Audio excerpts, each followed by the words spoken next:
One of my fondest memories of the homestead was when I was on the board, and it was my phone number that people would call if they wanted to schedule tours or events at this time. And I got an unusual phone call from a woman who was passing through with her husband. They lived down in Louisiana somewhere, and they were on their way up to Chicago to visit family, but she was wanting to stop by and take a look inside the homestead if she could. The reason was she grew up here or spent a couple years here when her father was the curator, so to speak, when this was the Millikin Art Institute. She and her family lived upstairs, and the art exhibits were on the first floor.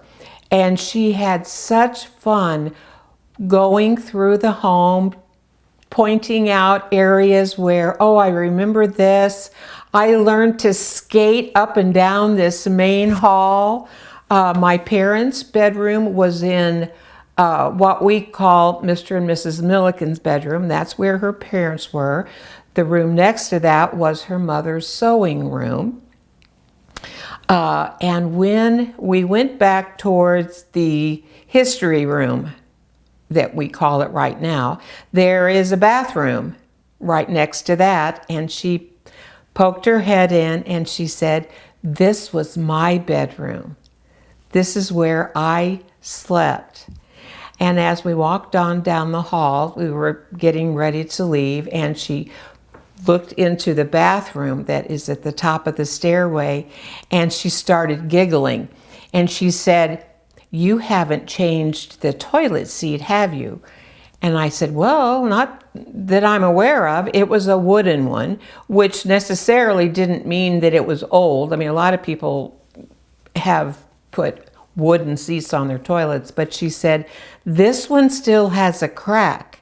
And every time I sat on there, I would pinch myself." So I think what was so fun is just watching her face just light up as she walked through the homestead, reminiscing about her life here for a few years with her parents.